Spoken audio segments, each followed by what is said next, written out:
I leave for Chicago in 16 days, and I need to ask you something again. The first time you asked, you never told me what my answer would cost. I know. I used your kiss to answer questions I should have faced alone.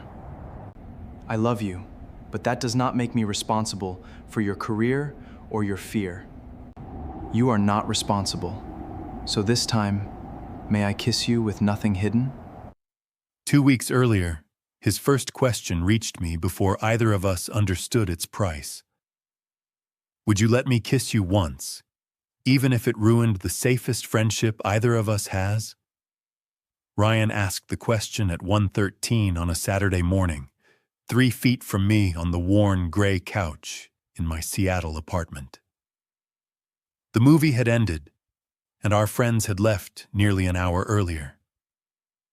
Rain moved in silver lines down the windows, and Ryan was holding an unopened can of sparkling water so tightly that the metal had begun to bend beneath his fingers. I had known him for almost 10 years, long enough to recognize every version of his silence. This one was new. The intelligent answer was no, the word I had silently practiced for years. Instead, I heard myself say, yes. Ryan did not move. Yes, you would let me. My heartbeat felt loud enough to wake the neighbors. Yes. He searched my face as if he expected me to take the word back. Are you sure? I would not have said it if I was not sure. Only then did he set the damaged can on the coffee table. He moved slowly, leaving enough space for me to change my mind, and stopped close enough that I could feel his breath. For 1 second, neither of us crossed the final inch. Then Ryan kissed me. It was brief and gentle, nothing like the impossible scenes I had built during all the years I had loved him in silence. That made it more dangerous, not less. When he pulled back, his eyes stayed closed for half a second. Then he stood so quickly that his knee struck the coffee table. I should not have done that before telling you, he said. The tenderness of the moment vanished. Telling me what? Ryan walked toward the window and pressed both hands against his hips. The strange crease between his eyebrows had deepened. My company offered me a 6-month leadership assignment in Chicago. If it goes well, they want me there permanently. For a moment, the only thing I understood was the distance. Nearly 2,000 miles, different time zones, no Saturday coffee, no Thursday trivia, no spare key on his ring. When do you leave? I have not accepted it. They need my answer Monday morning. I looked from him to the crushed can on the table. What does Chicago have to do with kissing me? Ryan faced me again. When they made the offer, everybody expected me to celebrate. All I could think about was leaving you. The words should have sounded romantic.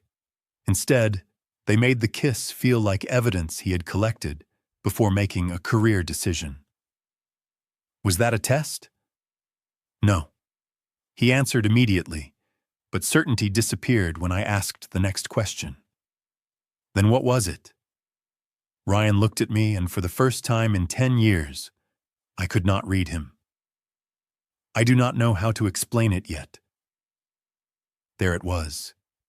The answer that could turn my oldest secret into somebody else's experiment. Ryan did not know that I had wanted that kiss since we were both old enough to understand what wanting it could cost. He only knew that Chicago had frightened him, and he had asked the one person who had never learned how to refuse him. I had said yes to the question. Now I had to decide whether that yes had finally opened the door I wanted, or placed my heart inside a decision Ryan still did not understand. Chicago landed between us harder than the kiss. Ryan remained by the window while I stayed on the couch, each of us waiting for the other to make the situation less complicated. Neither of us could. Start at the beginning, I said. He nodded and sat in the chair across from me instead of returning to my side. The offer had arrived Thursday afternoon. His company wanted him to lead a troubled Chicago account for 6 months, with a substantial raise and the possibility of a permanent director position. It was the opportunity Ryan had spent years preparing to earn. Why did the offer make you think about me? I asked. Ryan rubbed the back of his neck. Because I listed everything I would miss, then realized every version of Seattle I wanted to keep had you inside it. My chest tightened, but I forced myself to ask the harder question. Did you want to kiss me before Chicago called? Yes. That answer came without hesitation. For how long? Long enough that I should have understood it better before tonight. That is not a number. I know. Ryan looked down at his hands. A few months, clearly. Maybe longer in ways I kept giving other names. I wanted to ask what those other names were. Loyalty, habit, jealousy, loneliness. I had used all of them myself. Instead, I asked, "Do you want a relationship with me?" His silence answered before he did. I do not know what changing this would look like. That was not my question. I know. He lifted his eyes. I wanted to kiss you specifically. This is not about testing myself with the nearest man. But I do not know whether wanting you means I am ready to rebuild our friendship as something else. The honesty hurt because it was careful and real. Ryan was not pretending certainty to get what he wanted. He also had not considered what uncertainty could do to me. You should have told me all of that before you asked, I said. You are right. I am not a reason to accept Chicago, and I am not a reason to reject it. I know. Do you? Because you just made me part of the decision. Ryan's face tightened. I'm sorry. He did not defend himself.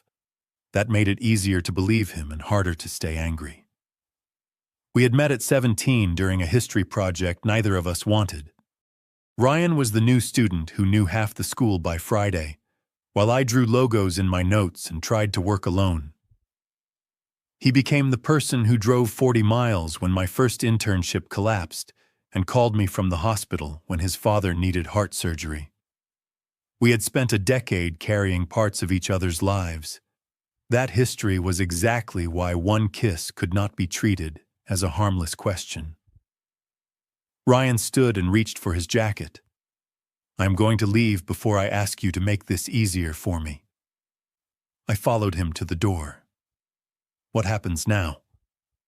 I make the Chicago decision for my career, not for a kiss. Then I figure out why the thought of losing you feels different from leaving everyone else. His hand rested on the doorknob. And until I can explain that, I will not ask you for anything else. The door closed behind him. At 2:06, my phone lit up with one final message.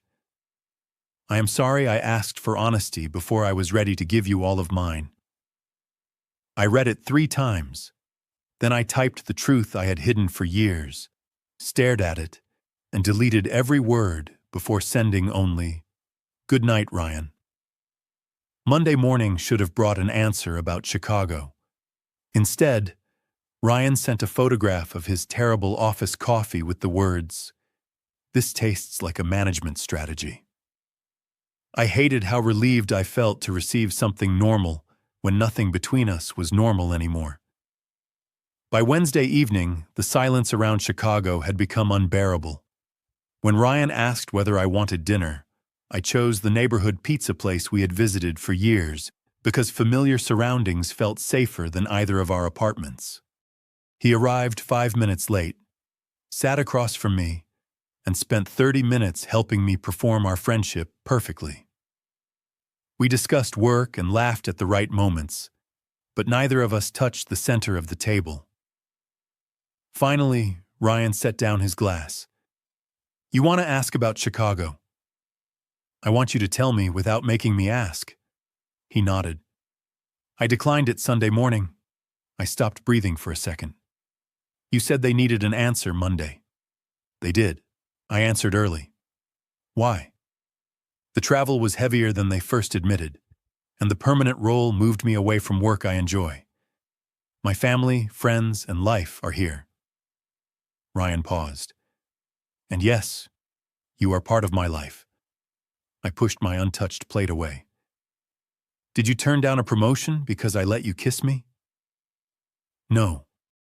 Chichu, you made the decision the next morning. I had been leaning toward no before I came to your apartment. Then why did you ask me? Ryan's gaze dropped to the scratched tabletop. Imagining Chicago forced me to notice how much of my future included you. I thought one honest moment might tell me whether I was imagining the rest. That sounds like a test, Ryan. It sounds that way because that is what you did. He accepted the words without looking away. You are right. I told myself I was asking for a kiss, but I was really asking you to give me an answer about myself. That was unfair. The apology was precise. It still could not undo the fact that I had spent years protecting feelings he had touched without understanding their weight. What did the kiss tell you? I asked. That I wanted it before, during, and after. My heartbeat accelerated. That is attraction. It is not a plan. I know. If I said yes again, what would happen the next morning? He did not answer quickly enough. I nodded. That is what I was afraid of. Ethan, I am trying not to promise something just because you want certainty. How do you know what I want? Ryan studied my face. I do not. You have barely told me anything. I should have spent more time thinking about what my question might mean to you. I wanted to reward that honesty with my own. Fear stopped me. I need us to stop acting as if nothing happened, I said. What do you need instead? Space. No late-night visits, unexplained questions, or decisions presented as if I am responsible. Pain crossed his expression, but he nodded. Okay. And if Chicago was right for you, I do not want you rejecting it to protect me. I told you why I declined. Then make sure those reasons still exist when I am not standing in front of you. Ryan sat quietly for several seconds. That is fair. Outside, Ryan stopped beneath a streetlight. I will give you space, he said. Thank you. He offered the familiar half-smile I had loved for years, then walked away. What I did not know was that before the week ended, Ryan would make a second decision about Chicago, and this time he would not tell me until it was already done. Ryan respected my boundary so carefully that within 3 days I understood its cost. He answered messages but stopped sending them first, and at Thursday trivia he chose the opposite end of the table. Nobody else noticed how completely he had removed every familiar privilege. I noticed that respect could feel like absence when what I really wanted was an answer he could not honestly give. Saturday morning brought a knock at my apartment door. Ryan stood in the hallway holding 2 coffees and keeping both feet firmly outside. I am only inviting myself into the hallway for 30 seconds, he said. Despite everything, I laughed. He held out 1 cup. Peace offering, no hidden question attached. I accepted it, but did not step aside. How are you? He asked. You know that is not small talk. I looked down at the coffee. I miss my friend. I miss mine too. Then why does this feel like punishment? His eyebrows lifted. Ethan, you asked for space. I know. I did not expect you to disappear. I am trying not to use 10 years of closeness to pressure you into giving me another chance. That was so exactly the right thing that it hurt. I stepped into the hallway and pulled the door partly closed behind me. Have you figured anything out? Some things. Such as? Ryan looked toward the stairwell. The kiss was not curiosity. I spent the week trying not to think about kissing you again. Warmth moved through me before caution returned. And what happens after? If you wanted it too, I would ask you on a real date, not call it an experiment or expect one evening to answer the rest of my life. That sounds more certain. It is more honest. I am still working on certainty. Ryan glanced at me. I scheduled a counselor for next week. Wanting you is not a problem, but I have spent years avoiding feelings that could change how people see me. You should not have to sort that out for me. This was the Ryan I trusted, the man who knew intention did not erase impact. I almost told him everything in that hallway. Then I remembered Chicago. What did you mean when you said you had figured out some things? Ryan took a slow breath. I asked the company to reopen the offer. The hallway seemed to narrow around us. Why? Because you were right. I needed to know whether I rejected it for my career or from fear of losing you. They changed it to a 6-month trial, and I can return to my Seattle role afterward. Did you accept it? Yesterday. I stared at him. You already accepted? I did not want to make you part of the decision again. The logic was reasonable, but the result felt like the floor shifting. When do you leave? 3 weeks from Monday. For almost 10 years, Ryan had been no farther away than a drive or a call. I had wanted proof that his life did not depend on my answer. Now independence could take him nearly 2,000 miles away. The following week felt like a rehearsal for losing Ryan. Boxes appeared in his apartment. Our friends planned a farewell dinner, and his mother asked me to remind him about a winter coat. At the grocery store, I automatically bought his favorite cereal before remembering he would not be eating breakfast at my apartment. The distance between us remained polite. Ryan kept his counseling appointment private and sent only practical Chicago updates. Housing arranged, flight booked, start date confirmed. He never asked whether I wanted him to stay. That was the question I had feared most, and part of me resented him for refusing to ask it. The farewell dinner took place Thursday near his office. I arrived late and found the only open chair beside Melissa Grant, the project manager who had recommended him. Ryan was across the table, laughing at something his sister Leah had said. For most of the evening, he treated me with the careful distance that had become normal.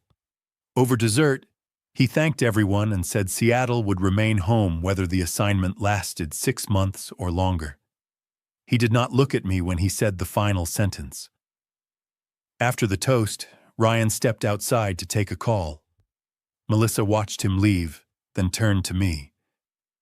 I am glad he reconsidered, she said. The assignment? He was the first choice. When he declined, management nearly gave it away. The revised return option helped. Melissa hesitated. I also think he needed to stop making a career decision around one person. What person? She looked embarrassed. I assumed you knew. He did not give me a name. He only said there was someone in Seattle he was not ready to leave. When did he say that? The Friday before he first declined. Before the kiss. Before I told him to take space. Before there was any reason to think I might return his feelings. I probably crossed a line, Melissa said. Ryan returned through the front door before I could ask anything else. Something in my expression made him stop and cross the room. What happened? Can we talk outside? Of course. We stood beneath the narrow awning in the rain. Melissa said you first rejected Chicago because there was someone here you were not ready to leave. Ryan closed his eyes briefly. She should not have told you that. Was the person me? He opened his eyes. Yes. You had not kissed me yet. I know. Then you already knew. Ryan shook his head. I knew leaving you felt impossible. I did not yet understand what that meant.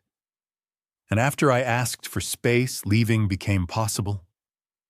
Pain crossed his face. No, Ethan.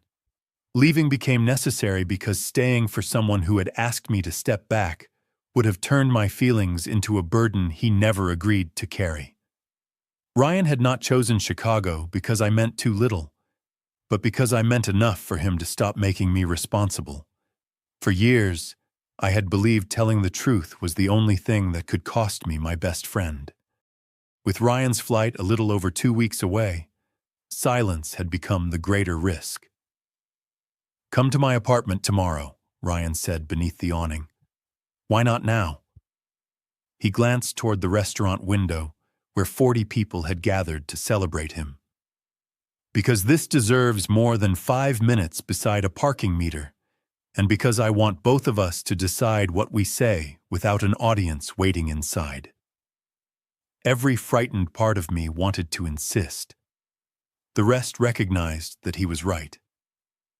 Tomorrow at 6, I said. Ryan nodded. 6. I barely slept. By 5:30 the next evening, I had rehearsed a dozen speeches and rejected all of them.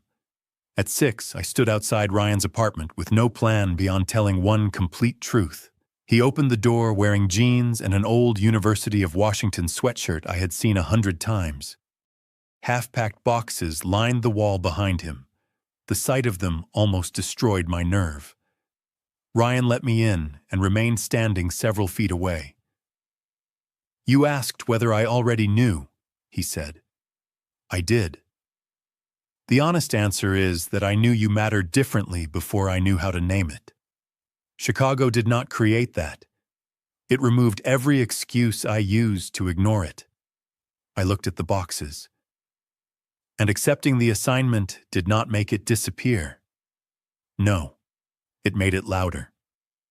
Then why are you still going?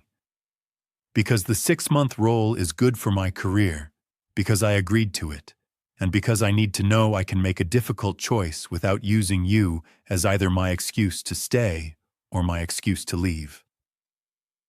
It was the answer I had demanded. Hearing it still hurt. Ryan took a breath. And I also need you to know that I did not reopen Chicago hoping you would stop me. I know. You do not owe me a confession because I am getting on a plane. My heart started beating faster. What if I owe myself one? Ryan became completely still. I had spent almost 10 years believing I could preserve our friendship by giving it less than the truth.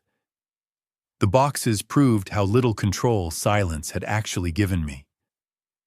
I was not angry because you asked to kiss me, I said.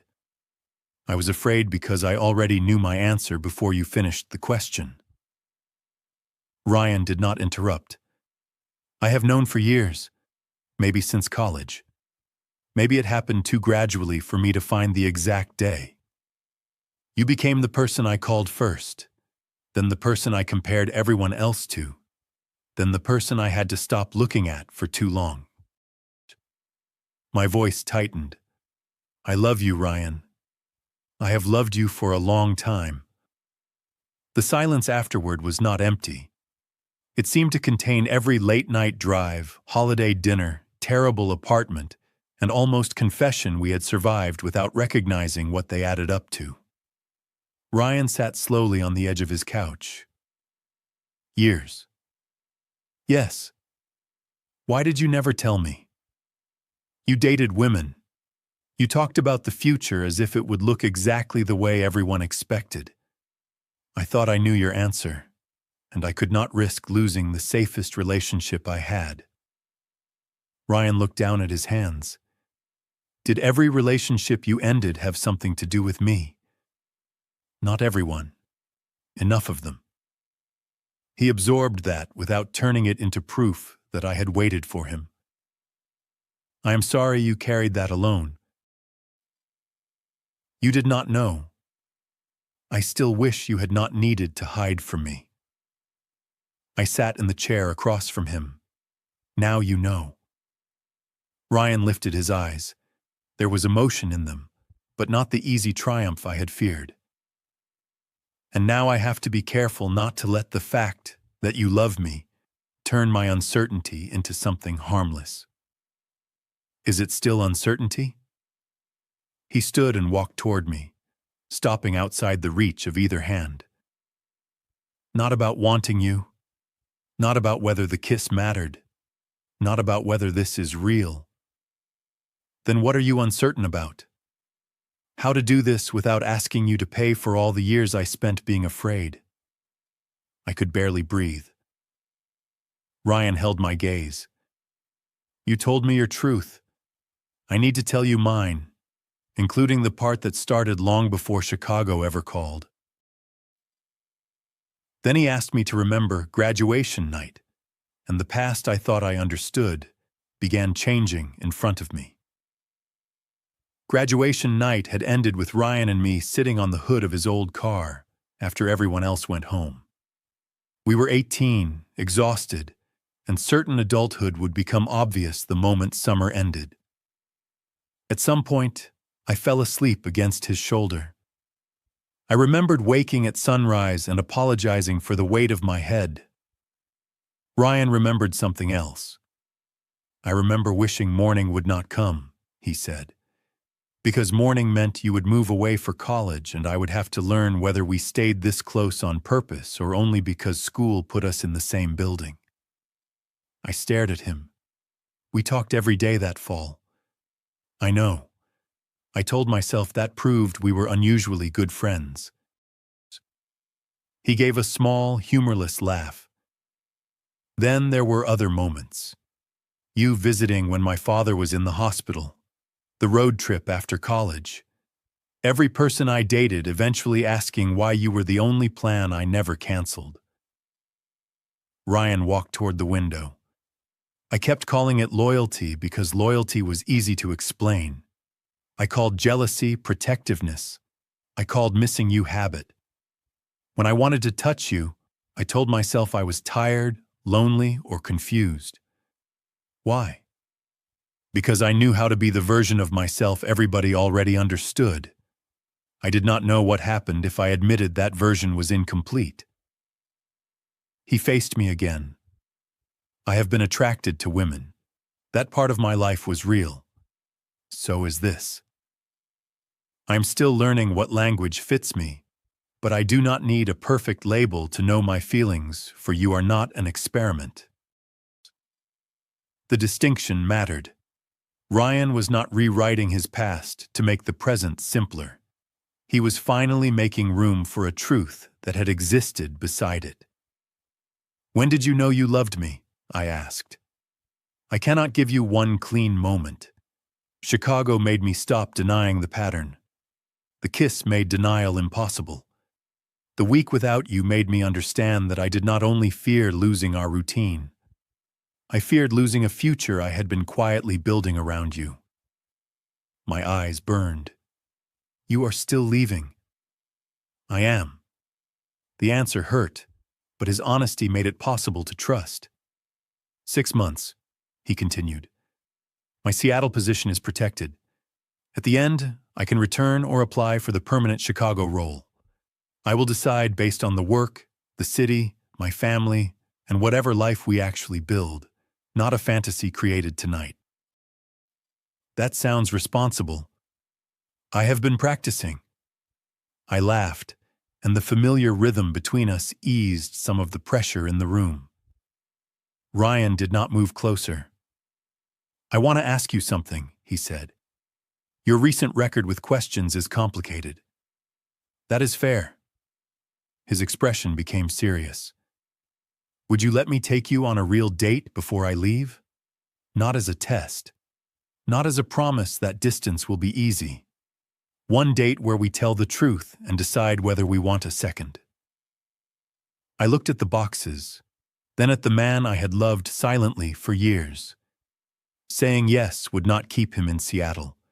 It would not guarantee a relationship, erase his work, or repair every fear in one evening. For the first time, that was why the answer felt safe. Yes, I said. Ryan smiled slowly. Saturday at 7? That is tomorrow. I know. Then Saturday. We spent the next hour discussing boundaries that would once have sounded absurd between us. No secret relationship. No treating Chicago as a loyalty test. No pretending friendship alone would be enough if one of us wanted more. No physical step without asking. When I reached the door, Ryan called my name. I turned. I am glad you told me, he said. I am terrified I told you. Both can be true. I nodded. Outside, the rain had stopped. Ryan was still leaving, and nothing about the next 6 months was certain. Yet as I walked to my car, I understood that uncertainty was no longer the enemy. Silence was. The date would not decide whether we had loved each other. It would decide whether we were finally brave enough to build something honest from it. Saturday arrived with the kind of nervous energy I had not felt since I was a teenager. At exactly 7, Ryan knocked on my apartment door even though he had carried a spare key for years. When I opened it, he held up 2 coffees. I panicked, he said. About dinner? About all of it. Coffee seemed useful. His admission made breathing easier.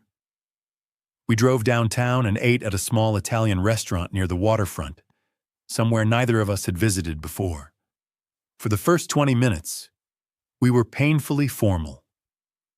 Ryan asked about my week, as if we had not exchanged messages that morning. I asked about work, as if I did not know the names of half his coworkers. Then the server asked whether we were celebrating anything. Ryan looked at me and said, 10 years of avoiding one conversation. The server smiled as if that made sense. I started laughing, Ryan joined me, and the evening finally became ours.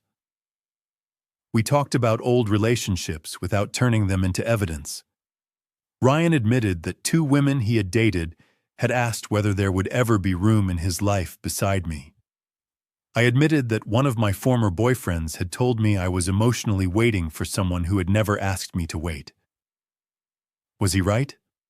Ryan asked. Partly. I was also afraid of choosing anyone who could actually disappoint me. Loving you silently was painful, but it let me control the ending. Ryan considered that. I do not want you choosing me because I have been familiar the longest. I am here because familiarity is no longer enough. That answer stayed between us for a moment. Then Ryan asked what I needed if we tried long distance. We made practical promises instead of romantic ones. 2 scheduled calls each week, with ordinary messages allowed whenever they felt natural. Visits planned around money and work, not guilt. Permission to say when either of us felt overwhelmed. No expectation that I would move to Chicago or that he would reject a permanent role before the 6-month assignment gave him real information. And counseling? I asked. I'm continuing. For us? For me. If it helps us, that is a benefit. But it cannot become something I perform to keep you. The answer was better than any promise he could have made. After dinner, we walked along the waterfront under a clear, cold sky. Our shoulders brushed several times. Neither of us pretended it was accidental, but Ryan kept his hands in his pockets until I reached for one. He looked down at our joined hands and smiled with such open disbelief that I had to look toward the water. Do not make this strange, I said. I am trying to memorize it. That is making it strange. I can live with that. He walked me upstairs a little after 10. Outside my closed apartment door, he stopped 3 feet away. He named the 16 days before Chicago and said he needed to ask again. I told him what the first question had cost. Ryan admitted he had used our kiss to answer questions he should have faced alone. I told him I loved him without accepting responsibility for his career or fear. He agreed, kept both hands at his sides, and asked permission with nothing hidden behind the request. The hallway held still while he waited. Yes. He stepped closer slowly and rested one hand against my cheek. The kiss was gentle at first, then warmer when I moved toward him. There was no urgency and no demand hidden inside it. When we separated, Ryan kept his forehead lightly against mine. "That felt different," he said. "It was supposed to." "Can I ask why?" "Because this time neither of us needed the kiss to answer a different question." He smiled. We said goodnight without pretending we knew exactly how distance would change us. Ryan left for Chicago 16 days later. At the airport, he did not promise that 6 months would pass quickly. I did not ask him to come home early. We stood near security with our hands linked and acknowledged the truth instead. "This is going to be difficult," he said. "Yes. Do you still want to try?" For the third time, Ryan gave me every reason to protect myself with no.